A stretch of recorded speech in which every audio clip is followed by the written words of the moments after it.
Kalian pernah tahu yang namanya fetish nggak? Kayak ada fetish leher gitu kan, terus fetish rambut pendek atau short hair gitu, atau fetish fetish yang lain gitu kan. Nah, di sini kita mau ngobrolin soal fetish nih malam ini, hanya di Gibah Malam.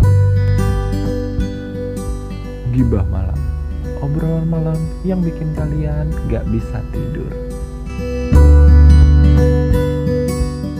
Dari kreator di balik layar di channel Freedom Spark, aku Kang Lucky mau ngajak ngobrol kalian malam ini di Gibah Malam, obrolan malam yang bikin kalian gak bisa tidur.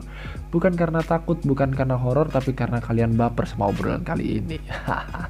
Oke, buat obrolan malam kali ini aku mau ngobrolin soal sesuatu yang agak-agak enak nih buat diobrolin, apalagi waktu persiapan mau tidur gitu kan. Apalagi buat kalian yang punya pasangan nih, persiapan untuk melakukan aktivitas malam di malam kali ini akan aku temenin nih sama sesuatu yang pokoknya panas di obrolan kita malam ini. Yaitu kita mau ngobrolin soal fetish. Sebenarnya apa sih yang namanya fetish itu? Fetish itu sendiri merupakan sesuatu hal yang secara spesifik gitu kan bisa membangkitkan gairah seksual gitu. Panas banget. Nah, hal spesifik itu nggak terbatas sama sesuatu ya. Jadi ada benda, ada subjek atau orang, ada bagian tubuh tertentu, ada sebuah kegiatan atau aktivitas. Pokoknya hal-hal yang bisa membangkitkan gairah-gairah seksual itu bisa disebut dengan fetish gitu. Kayaknya temponya bisa agak belibet. Kayaknya temponya bisa agak perlambat ya, karena ngobrolin sesuatu yang panas, yang intim, yang dalam gitu. Mungkin harus kita perlambat temponya untuk mendapatkan feel yang lebih deep gitu kan. Cuma aku pengen tetap bawa bercanda aja sih, karena aku nggak pengen terlalu serius di Gibah Malam. Buat yang serius-serius, kita langsung loncat ke di balik layar aja deh ya, jangan di Gibah Malam. Karena Gibah Malam kita pengen bikin yang lebih asik aja. Emang fetish itu ada apa aja sih? Fetish itu sebenarnya kalau bagi aku pribadi ada yang masih dalam tahap normal ya kan, ada yang udah mulai taraf ekstrim nih. Kalau yang taraf normal mungkin kayak ya yang fetish sederhana sih ya. Kayak ada banyak yang dibahas di grup-grup media sosial atau di Instagram, di Twitter gitu. Ada orang-orang yang punya fetish loli misalnya, atau fetish ke orang-orang bertubuh pendek kayak gitu kan. Ada, aku termasuk salah satunya sih. Karena anak-anak loli itu imut-imut, tau gak sih? Terus ada juga orang yang fetish terhadap bagian tubuh tertentu, misal kayak fetish short hair atau fetish rambut pendek gitu kan. Atau ada nih fetish kaki gitu, ada loh. Bahkan ada orang-orang yang dapat penghasilan dari fetish kaki gitu. Jadi ada, aku pernah tahu seorang perempuan, dan ini nggak cuma satu sih, banyak sih.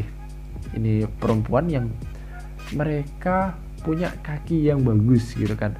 Terus mereka itu ngefoto kakinya mereka dan dibagiin di salah satu forum gitu kan, forum jual beli foto gitu. Dan pembelinya mereka itu adalah orang-orang yang punya fetish kaki. Jadi orang-orang yang punya fetish kaki itu mereka rela ngebayar lebih buat mendapatkan gambar kaki yang bagus. Dan itu nanti karena emang ini larinya ke fetish ya kan, ke daya tarik seksual gitu kan. Nah itu nanti foto kakinya tuh biasanya mereka bikin jadi bahan sih. Bahan apa ya, kalian tanyain aja kepada mereka bahannya itu bahan apa. Dan juga ada fetish, kalau yang aku bilang fetish short hair atau fetish rambut pendek itu tadi banyak sih ya. Kayak yang aku banyak dapet itu dari Facebook. Facebook sendiri meskipun memang media sosial jadul atau media sosial lama, tapi di sana isinya itu lebih terorganisir sih menurutku daripada Instagram atau Twitter yang based on follow gitu kan ya. Kalau di Facebook sendiri based on community, jadi kayak ada grup tertentu gitu kan yang di dalamnya banyak berisi orang-orang yang punya ketertarikan sama atau ketertarikan sejenis gitu. Jadi aku kalau mau cari bahan itu kayak lebih enak aja di Facebook. Nah, kayak yang fetish short hair ini sendiri di Facebook itu ada lah grupnya, dan di situ banyak banget asupan gitu kan, atau foto-foto dari orang-orang short hair yang dibagiin di situ gitu kan. Kalau yang mulai agak-agak mengarah ke sedikit ekstrim gitu, ada kayak sebenarnya fetish sederhana ya, fetish normal yang diekstrimkan gitu kok. Dan bahasan yang aku mau bahas ini juga cukup sensitif sebenarnya. Ini juga buat buat informasi aja sih buat kalian yang ngedengerin siaran ini gitu. Ada orang yang punya fetish long hair ya, atau seorang laki-laki, ini laki-laki sih, dia cowok yang tertarik kepada cewek yang punya rambut panjang. Nah, arah fetishnya inilah yang agak-agak menurutku sih, sebenarnya ini urusan pribadinya dia sih ya, karena emang fetish ini adalah sesuatu yang bersifat pribadi, tapi sayangnya hal ini dia bagiin di media sosialnya dia gitu loh. Jadi apa sih yang mau dia lakuin sama orang yang punya rambut panjang? Nah, dia itu berfantasi yang mungkin juga bisa dia realisasikan kalau emang bener dia punya pasangan yang berambut panjang gitu kan. Dia berfantasi bahwa rambut panjang dari si cewek ini nanti bakal dia jadiin alat buat ngocok gitu. Jadi bukan dia liatin foto orang rambut panjang habis itu dia onani atau masturbate ya, bukan kayak gitu. Tapi fetishnya dia tuh ke arah dia pengen punya pasangan yang berambut panjang, dan nanti saat mereka akan melakukan sexual activity gitu kan, si rambut panjang si cewek ini tadi, rambutnya yang panjang itu bakal dia iniin, gimana ya kalau ngejelasin ya, agak belibet sih. Jadi si pasangannya itu dia bakal disuruh buat ngocokin si cowok pakai rambutnya gitu kok. Nah, fetishnya tuh kayak gitu, ngocok pakai rambut panjang. Tapi bukan ngocok sendiri sih, dikocokin sama si cewek kayak gitu. Dan juga kalau mau yang lebih ekstrim lagi gitu kan, itu ada yang udah agak sering dibahas sih, itu fetish BDSM kayak gitu kan, bonded submissive apa aku lupa bla bla bla, itu pokoknya aku ingetnya sadis masochism gitu kok. Nah, itu fetish BDSM itu udah masuk ke ini sih ya, ke taraf ekstrim sih ya, tapi masih banyak banget dibahas di media sosial, dan kayaknya fetish BDSM itu udah mulai muncul di permukaan gitu kok. Nah, untuk BDSM sendiri nih aku sempat denger ya dari seseorang yang suka baca literatur tentang BDSM. Jadi dia bukan BDSM sendiri, mungkin aku nggak tahu sih di belakang apakah dia BDSM beneran atau enggak gitu kan, tapi dia suka baca artikel-artikel tentang BDSM kayak gitu. Yang aku denger dari dia tuh yang namanya BDSM ada yang namanya safe word kok. Jadi kayak kata aman atau password yang menandakan bahwa si pasangan itu udah mulai nggak menikmati aktivitas BDSM itu sendiri gitu kok. Dan yang aku tahu dari dia juga sih, BDSM itu beda loh sama psycho. Karena BDSM terutama di bagian sadis masochism gitu kan, yang coba aku tekankan di daerah sadis masochism aja sih ya, dia tuh kan punya pasangan, maksudnya orang yang sadis itu dia bakal nyari pasangan yang masokis buat menuntaskan hasratnya dia gitu kok. Jadi kalau misalnya si sadis itu berpasangan sama orang normal, dia nggak bakal ngelakuin sadism kepada pasangannya, karena dia tahu bahwa pasangannya itu normal, bukan seorang masokis gitu kok. Begitu juga dengan orang-orang masokis, dia nggak bakal minta pasangannya kalau misalnya dia berpasangan sama orang normal gitu kok, bukan orang yang berfetish BDSM gitu. Orang masokis itu nggak bakal nyuruh pasangannya buat nyiksa dia, karena dia tahu kalau pasangannya nyiksa dia, pasangan yang normal itu tadi bakal tersiksa. Padahal dia yang menyiksa, tapi dia yang bakal ngerasa tersiksa dan dia nggak bakal bisa menikmati. Makanya orang masokis kalau misalnya berpasangan sama orang normal itu dia nggak bakal nyuruh pasangannya untuk nyiksa dia, kayak gitu. Dan hal itu juga yang bikin akhirnya orang sadisme bakal cenderung mencari orang-orang masokis, dan juga orang masokis juga bakal nyari orang-orang sadisme, jadi saling timbal balik gitu kok buat menuntaskan hasratnya mereka. Tapi ada yang lebih ekstrim lagi sih dari sadis masokisme menurutku pribadi, yaitu orang-orang swinger gitu kok. Ini menurutku cukup ekstrim sih ya, karena berpotensi lebih untuk menularkan penyakit menular seksual gitu kok.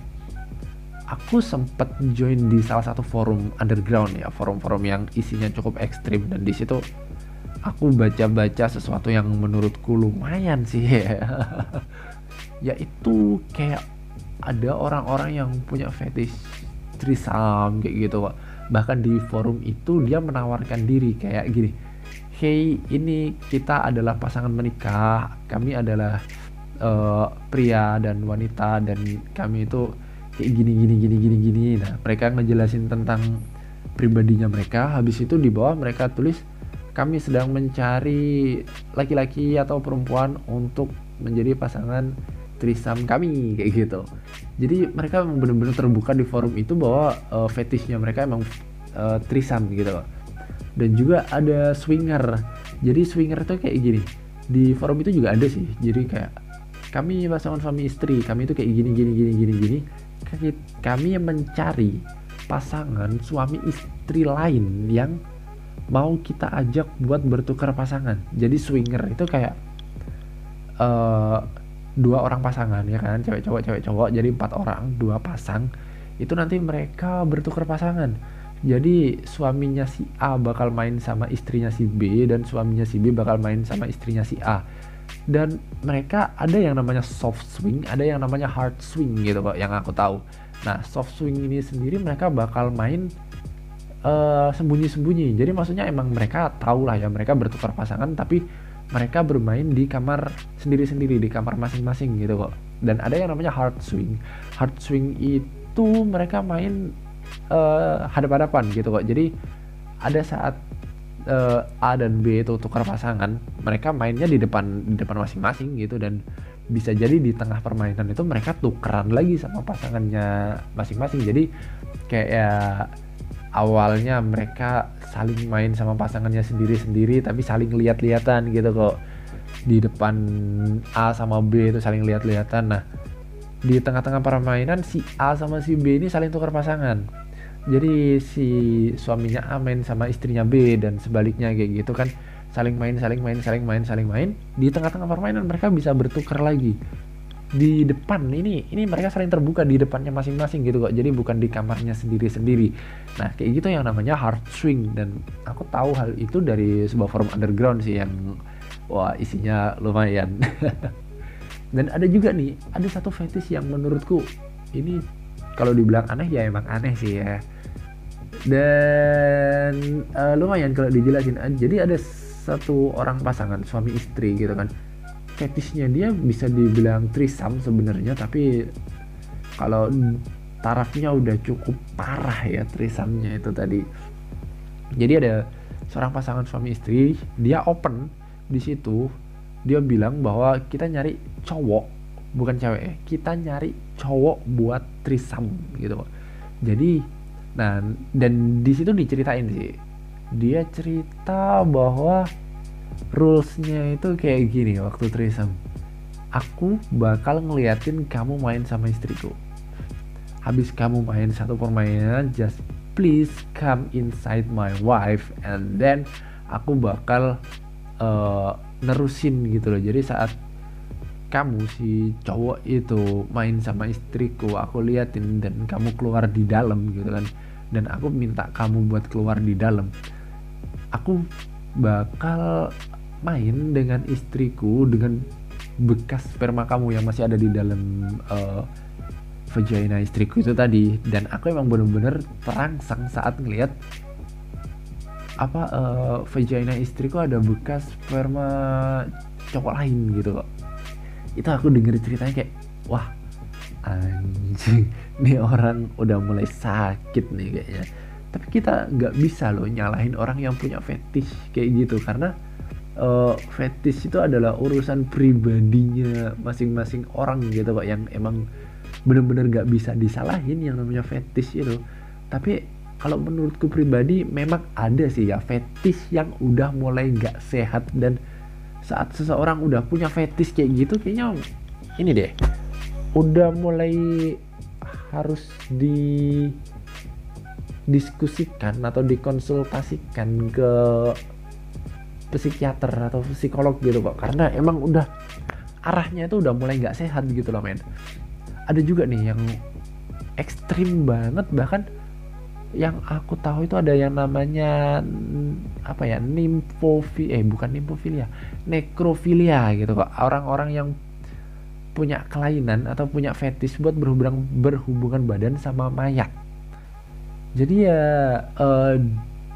banyak sih ya kasusnya, ada beberapa kayak di rumah sakit di kamar mayat kayak gitu, bahkan perawat cowoknya itu malah menggauli atau melakukan hubungan seksual sama mayat yang ada di situ, terutama mayat-mayat yang masih fresh kayak gitu kan. Dan juga banyak kok sebenarnya kasus-kasus yang terekspos di internet soal nekrofilia, soal orang-orang yang punya fetish yang kayak gitu, berhubungan badan sama mayat kayak gitu. Dan itu udah termasuk fetish yang nggak sehat gitu kok. Jadi buat kalian yang merasa udah mulai punya fetish yang nggak sehat, fetish yang udah mulai mengganggu kenormalan kalian dalam berhubungan seksual, itu kayaknya perlu deh kalian konsultasiin ke psikolog atau psikiater gitu kok. Dan ada apa lagi ya kayaknya fetish yang aneh gitu. Wah kalau fetish aneh sih kayaknya bakal lari ke kelainan seksual sih. Dan kalau kita tambah beratin lagi bahasannya, mending bukan di Gibah Malam deh, tapi di balik layar ya.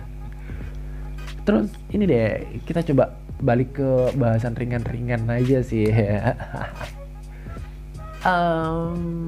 Setiap manusia tuh pasti punya fetish, pasti dah. Entah itu fetish ringan atau fetish yang mulai agak aneh, atau bahkan fetish yang aneh banget, itu tiap orang itu pasti punya fetish. Entah dia sadar ataupun dia nggak sadar, dia pasti punya kecenderungan buat lebih tertarik kepada sesuatu gitu kok, yang membangkitkan gairah seksualnya mereka. Kalau aku sendiri di Gibah Malam itu entah kenapa mesti isinya bongkar aib deh. Kalau aku sendiri ya kayak yang pernah aku mention tadi di awal ya kayaknya sih ya. Seingatku aku mention ini di awal gitu kok.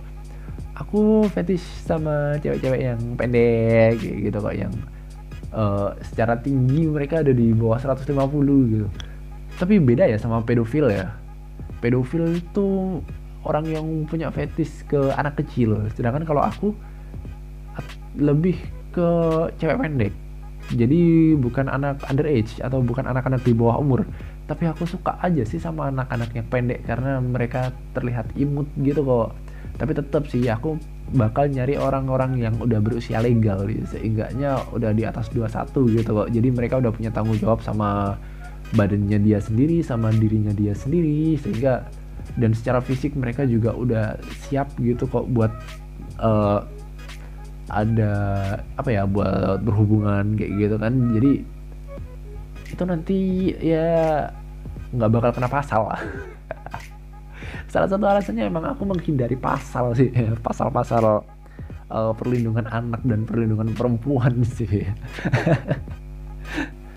Terus buat kalian yang punya pasangan yang ternyata punya fetish aneh gitu, atau fetish yang agak nggak wajar gitu, gimana sih caranya buat ngehandle hal itu. Kalau kalian emang masih sanggup buat ngehandle ya silahkan handle aja, nggak apa-apa. Dan kalau kalian malah bisa menikmati fetish aneh dari pasangan kalian, ya justru aku malah bersyukur gitu kok, karena seenggaknya kalian bisa saling melengkapi satu sama lain gitu.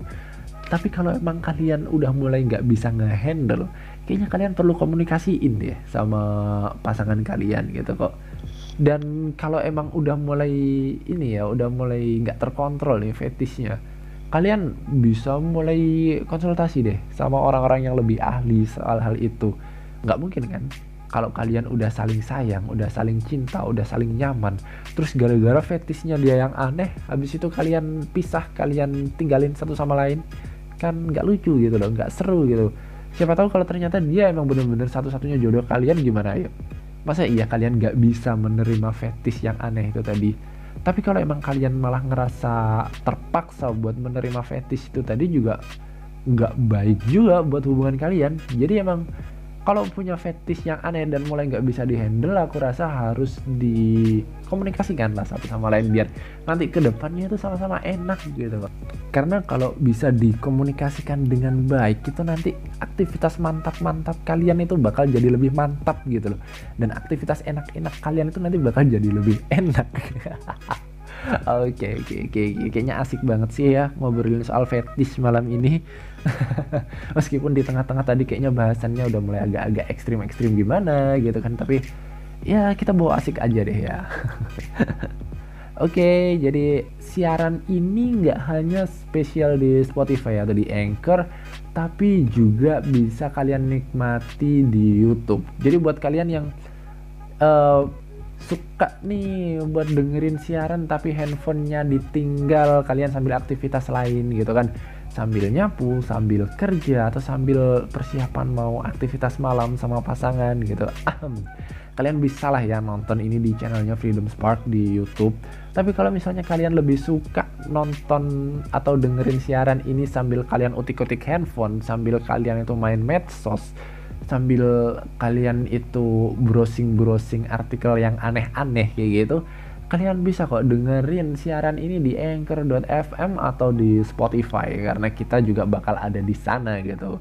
Tapi buat di channel YouTube-nya Freedom Spark, selain ada Gibah Malam, ada juga Di Balik Layar dan juga beberapa konten lain yang mungkin lah ya kalian minat. Sok lah, silahkan kalian mampir aja di channel kita. Dan di Anchor FM sama Spotify, Freedom Spark bakal lebih fokus nih di siaran Gibah Malam, karena di Spotify sama di Anchor aku lebih suka buat bahas yang asik-asik aja lah ya, biar nggak usah mikir kita. Kalau mau mikir silahkan aja ke Di Balik Layar aja.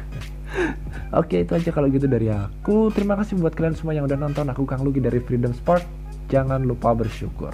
Thank you.